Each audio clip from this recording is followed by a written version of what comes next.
Hey, Tyler here again, this time to showcase how to use a drum track in the Ouroboros sequencer. So the very first thing I'm going to do is add a drum machine. In this case, I'm going to use Analog 909 by AudioKit. I'm going to connect it to Ouroboros. I'm going to filter it to track 1. All right, so when I open Ouroboros, like every time it opens up to track 1, and if you've seen the other tutorials, you'll know that every track starts out as a tone sequencer. To set it up as a drum track, you're going to want to go to the transformation menu and press drum track. From there, you're going to generally go into drum output. This is where you can configure how the drum track behaves, mainly what MIDI should each pad send whenever you press it and what do you want to name it. So you have 16 pads and each of those have their own labels and outputs. Once you've configured them how you like, you can save that profile and recall it to the left over here. So I'm going to select Analog 909, and now you can see I have my pad set up with the name corresponding with the right pad that's going to be triggered. So listen. Cool. So now if we go to the sequencer works much the same as the tone sequencer. You press the pad you want to work with, you change its values, you can add the trig steps, you can hold them to enter a trig focus mode where you can make independent changes to just that trig. The one thing that I do want to call out is that every pad is its own sequencer, which means that it has access to its own length and own resolution and own looper. So in this case, I can set the open hats to be 4 bars. And if I go back to the bass drum, you'll still see that this sequence pad is 1 bar. So let's set up a quick pattern. We'll press play. Okay, so here's the pattern we have going on. The next thing to note, so you can see this also represented in the loop mode. In the drum pad, I only have 1 bar to loop between, so no real options.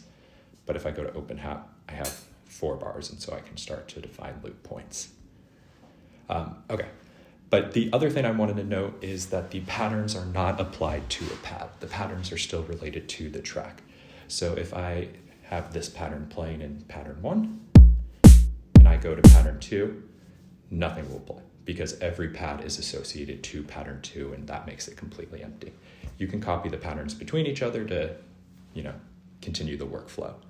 So like, let's say in this pattern 2, I can have, and you'll see that the length and everything else resets because that's all going to be specific to the patterns. So now I've got this. And then I can switch between those. So that's how the sequencer works. If we go up into the tone menu, there's not a whole lot to call out here, except primarily that a lot of it doesn't work. Step, octave shift, polyphony, poly modes, those don't apply to drum pads, but you can still use watch and play as a way to intercept or track notes. If you want to watch the pads of a specific, or the notes of a specific drum pad, press the track with the drum and press the drum pad you want to watch. So now on my open hat, I am going to be watching the snare drum. So if you go to the sequence, you can see that I have the visual cues of where the snare drum is hitting. The other thing to call out is that you'll see the art mode is disabled. It doesn't really apply to the drum machine, but in the future, I will add a beat repeat / FX mode that is better suited for, creating drum patterns. Scale also isn't applicable to drum pads, so you can select the track, but nothing will change as you play. So because of the 16 pads and 16 tracks, you could effectively have 16 sequencers times 16 sequencers, especially if you're a heavily sample-dependent producer. 16 times 16? That's like 196. So a whole lot of sequencers available for you across Ouroboros if you really dig in and start playing with the special features of the device.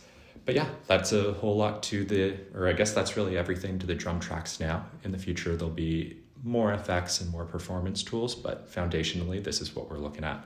If you have any questions or comments or, features that you want to see implemented, as always, reach out and give me a tap. But otherwise, I hope you have fun and get out there and get creative.